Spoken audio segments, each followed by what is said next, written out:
Hello दोस्तों, नमस्कार, welcome, स्वागत है आप सभी का। दोस्तों हम बात करने वाले हैं 28 जनवरी से बनने वाली सभी महत्वपूर्ण करंट अफेयर्स जिनसे आपकी परीक्षा में सवाल बन सकते हैं। तो वीडियो को शुरू से लेकर अंत तक जरूर देखा करिए और जो भी सवाल आपसे पूछा जाए उसके जवाब कमेंट बॉक्स में जरूर दिया करिए।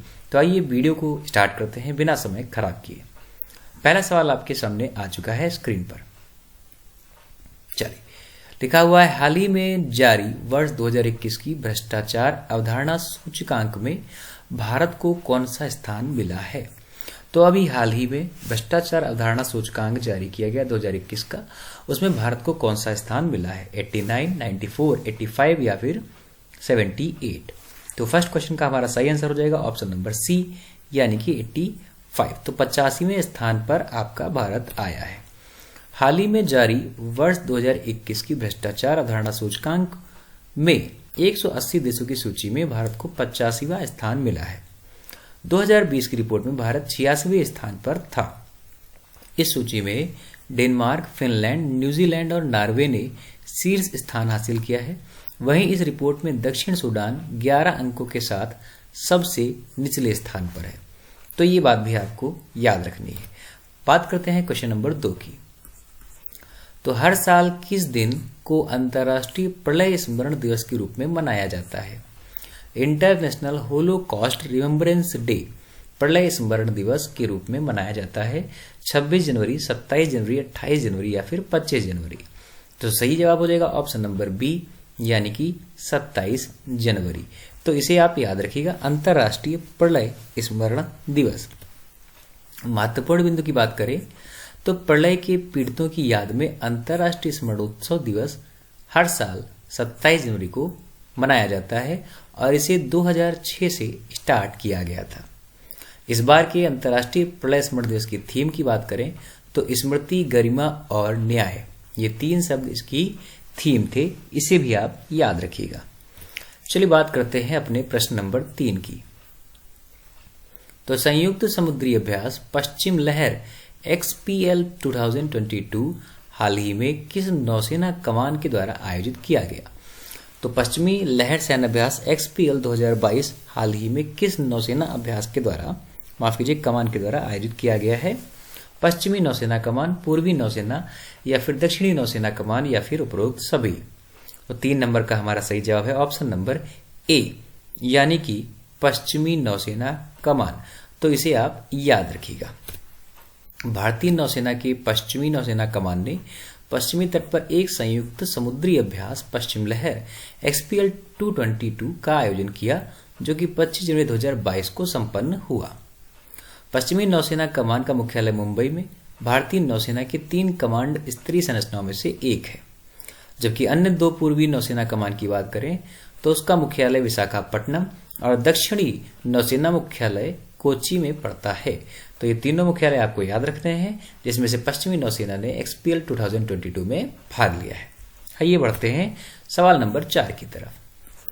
तो ब्रांड फाइनेंस 2022 ग्लोबल 500 रिपोर्ट के अनुसार कौन सा ब्रांड 2022 में दुनिया का सबसे मूल्यवान ब्रांड बनकर उभरा है। दुनिया का सबसे मूल्यवान ब्रांड कौन बना 500 रिपोर्ट के अनुसार। विकल्प है गूगल, अमेजन, फेसबुक या फिर एप्पल। तो 4 नंबर का हमारा सही जवाब है ऑप्शन नंबर डी, यानी कि एप्पल। आप यहां पर देख सकते हैं Apple, Amazon, Google, Microsoft, Walmart, Samsung, Facebook, ICBC, हवाई या फिर बाकी कंपनीज। तो एप्पल यहां पर टॉप 1 पे रहा है। बात करें अगर हम तो ब्रांड फाइनेंस 2022 ग्लोबल 500 रिपोर्ट के अनुसार एप्पल ने 2022 में भी सबसे मूल्यवान ब्रांड के रूप में अपनी स्थिति बरकरार रखी है। 2022 में एप्पल का ब्रांड वैल्यूएशन $355.1 बिलियन दर्ज किया गया था, जो कि पिछले साल की तुलना में 35% अधिक है। अब बात कर रहे हैं एप्पल की। तो एप्पल की स्थापना 1 अप्रैल 1976 में की गई थी। इसके CEO टिम कुक हैं। मुख्यालय इसका कैलिफोर्निया, संयुक्त राज्य अमेरिका में पड़ता है। इसके संस्थापक स्टीव जॉब्स और रोनाल्ड वेन। याद रखिएगा, इंपॉर्टेंट क्वेश्चन है। बात कर रहे हैं क्वेश्चन नंबर 5 की। तो IMF के नवीनतम विश्व आर्थिक दृष्टिकोण के अनुसार फाइनेंशियल ईयर 22 में भारत की अनुमानित GDP विकास दर क्या है। 7%, 9%, 8% या फिर 10%? तो 5 नंबर का हमारा सही जवाब है ऑप्शन नंबर बी, यानी कि 9%। तो इसे आप याद रखिएगा। अंतर्राष्ट्रीय मुद्रा कोष IMF ने 25 जनवरी 2022 को विश्व आर्थिक रिपोर्ट जारी की, जिसमें चालू वित्त वर्ष 21-22 के लिए भारत के आर्थिक विकास के पूर्वानुमान को 9% तक घटा दिया है। बात हो रही है IMF की। तो IMF यानी कि अंतर्राष्ट्रीय मुद्रा कोष का हेडक्वार्टर पड़ता है वाशिंगटन DC में, संयुक्त राज्य अमेरिका। इसकी स्थापना जुलाई 1944 में की गई थी। इसकी प्रबंध निदेशक क्रिस्टियाना लेगार्ड जर्मनी की हैं। तो इसे आप याद रखेंगे, अच्छा क्वेश्चन बन सकता है। क्वेश्चन नंबर 6 की अगर हम बात करें तो Punjab and Maharashtra cooperative bank limited, जिसे हम PMC बैंक कहते हैं, का किस बैंक के साथ विलय कर दिया गया? तो PMC बैंक का विलय किसके साथ हुआ है? Ujjivan small finance bank, Fincare small finance, Shivalik small finance या फिर यूनिटी स्मॉल फाइनेंस बैंक? तो 6 नंबर का आंसर डी हमारा सही हो जाएगा, यानी कि यूनिटी स्मॉल फाइनेंस बैंक। तो PMC बैंक का मर्जेशन हुआ है unity small finance bank limited के साथ। इस बात को आप याद रखिएगा, इंपॉर्टेंट क्वेश्चन बन सकता है। क्वेश्चन नंबर 7 की बात करें तो नौसैनिक अभ्यास CHIRU चिरू 2022 का कौन सा देश हिस्सा नहीं बना? भारत, रूस, चीन या फिर ईरान? तो इनमें से कौन इस नौसैनिक सैन्य अभ्यास का हिस्सा नहीं बना है? तो 7 नंबर का जवाब हो जाएगा ऑप्शन नंबर ए, यानी कि हमारा प्यारा भारत। तो रूस, चीनी और ईरानी नौसेनाओं ने जनवरी 2022 में ओमान की खाड़ी में नौसैनिक अभ्यास चिरू 2222 स्टार्ट किया है। अब इसे कैसे याद रखें? तो CH से चाइना, I से ईरान और RU से रूस। तो इस तरीके से आप याद रख सकते हैं कि 3 लोगों ने यहां पर पार्टिसिपेट किया, भारत ने पार्टिसिपेट नहीं किया। तो ये बात आपको याद रखनी है। चलिए अब बढ़ते हैं क्वेश्चन नंबर 8 की तरफ। तो किसने भारत को सभी अनुबंधित 70,000 AK-203 असॉल्ट राइफलें वितरित की हैं? तो AK-203 राइफलें किसने वितरित की हैं? रूस, अमेरिका, जापान या फिर इजराइल? तो 8 नंबर का हमारा सही जवाब है ऑप्शन नंबर ए, यानी कि रूस। याद रखिएगा, निम्नलिखित में से किसे जनवरी 2022 में पाकिस्तान के सर्वोच्च न्यायालय की पहली महिला न्यायाधीश के रूप में नियुक्त किया गया है? तो पाकिस्तान की पहली महिला न्यायाधीश कौन बनी? आयशा मलिक, हिना रब्बानी, मल्लिका जहां या उजैरा बलोच? तो 9 नंबर का सही आंसर है ऑप्शन नंबर ए, यानी कि आयशा मलिक। इसे याद रखिएगा। न्यायाधीश आयशा मलिक जून 2031 तक रहेंगी। इन्होंने पाकिस्तान के सर्वोच्च न्यायालय की पहली महिला न्यायाधीश के रूप में शपथ ली है। मुख्य न्यायाधीश गुलजार अहमद ने इन्हें शपथ दिलाई है। अब बात हो रही है पाकिस्तान की। तो पाकिस्तान की राजधानी है इस्लामाबाद, राष्ट्रपति हैं आरिफ अलवी, प्रधानमंत्री हैं इमरान खान। भारत से यह 14 अगस्त 1947 को स्वतंत्र हो गया था, जबकि 23 मार्च 1956 को इसको इस्लामिक गणराज्य घोषित किया गया। तो ये बातें आपको याद रखनी है। दोस्तों, आपको कमेंट बॉक्स में जवाब जरूर देना है कि पाकिस्तान की राष्ट्रीय नदी कौन सी है। चलिए बात करते हैं क्वेश्चन नंबर 10 की। तो ब्रांड फाइनेंस 2022 ग्लोबल 500 की रिपोर्ट में टाटा समूह भारत के सबसे मूल्यवान ब्रांड के रूप में शीर्ष पर है। ब्रांड की वैश्विक रैंक क्या है? तो अभी आपने पढ़ा था फर्स्ट नंबर पे एप्पल को, तो उसमें भारत का एकमात्र ब्रांड टाटा समूह रहा है। उसकी रैंकिंग क्या है ये आपको बताना है। तो ऑप्शन है 65, 82, 78 या फिर 91। तो 10 नंबर का सही जवाब है ऑप्शन नंबर सी, यानी कि 78। तो भारतीय समूह टाटा भारत में और दक्षिण एशिया में भी सबसे मूल्यवान ब्रांड के रूप में उभरा। यह शीर्ष 100 देशों में देश का एकमात्र ब्रांड है।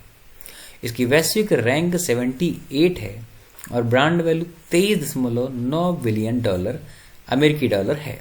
तो इसे याद रखिएगा। बात हो रही टाटा समूह की। तो टाटा समूह के संस्थापक हैं जमशेदजी टाटा। इसकी स्थापना 1868 में मुंबई में की गई थी। मुख्यालय मुंबई याद रखिएगा। मूल संगठन टाटा सन्स। अभी आपको पता होना चाहिए टाटा समूह काफी चर्चा में रहा। क्यों? IPL की स्पॉन्सरशिप को लेकर और एयर इंडिया की कमांड को लेकर। तो इन दो की वजह से टाटा समूह काफी चर्चा में रहा। इसे आप याद रखिएगा। बात कर रहे हैं क्वेश्चन नंबर 11 की। तो हाल ही में किस फिल्म को ऑस्कर 2022 के लिए नामांकित किया गया है? विकल्प है जय भीम, मरक्कर या दोनों, या फिर उपयुक्त में से कोई नहीं। तो ऑस्कर के लिए इनमें से किसे चुना गया है? तो 11 नंबर का हमारा सही जवाब हो जाएगा ऑप्शन नंबर सी, यानी कि उपयुक्त दोनों। ये बातें आपको याद रखनी है। तो इंडियन मूवी जय भीम और मरक्कर, इसके अलावा अरेबिका दलिंते सिंघम को ऑस्कर 2022 के लिए आधिकारिक रूप से शॉर्टलिस्ट किया गया है। जय भीम, मदर इंडिया, सलाम बॉम्बे और लगान के बाद ऑस्कर के लिए नामांकित होने वाली चौथी भारतीय फिल्म है। मरक्कर अरेबिक दलिते सिंघम को ग्लोबल कम्युनिटी ऑस्कर अवार्ड 2021 के लिए भी नामांकित किया गया है। तो ये भी आपको याद रखना होगा। और अब बात करते हैं अपने अंतिम प्रश्न की। तो हाल ही में गणतंत्र दिवस परेड में पहली महिला राफेल फाइटर जेट पायलट कौन बनी है? तो हाल ही में गणतंत्र दिवस परेड में पहली महिला राफेल फाइटर जेट पायलट कौन बनी? भावना कांत, शिवांगी सिंह, अंकिता सिंह या इनमें से कोई नहीं। तो 12 नंबर का सही जवाब है ऑप्शन नंबर बी, यानी कि शिवांगी सिंह। राजपथ पर परेड में वायुसेना की झांकी में राफेल लड़ाकू विमान की पहली भारतीय महिला पायलट शिवांगी सिंह ने हिस्सा लिया। शिवांगी वायुसेना की झांकी का हिस्सा बनने वाली दूसरी महिला लड़ाकू विमान पायलट है। अब अगर ये दूसरी हैं तो पहली कौन है? तो शिवांगी से पहले पिछले साल फ्लाइट लेफ्टिनेंट भावना कंठ वायुसेना की झांकी का हिस्सा बनने वाली देश की पहली महिला लड़ाकू विमान पायलट बन गई थी। तो दोस्तों ये थे आज के हमारे महत्वपूर्ण करंट अफेयर्स जिनसे आपकी परीक्षा में सवाल बन सकते थे। उम्मीद करते हैं हमारी वीडियो आपको पसंद आ रही होगी। अगर पसंद आ रही है तो चैनल को सब्सक्राइब करके वीडियो खूब सारा शेयर करें ताकि ज्यादा से ज्यादा बच्चे हमारे साथ जुड़ सकें। मुलाकात करें कल नई वीडियो नई करंट के साथ। आज के लिए इतना ही। नमस्कार, जय हिंद, जय भारत।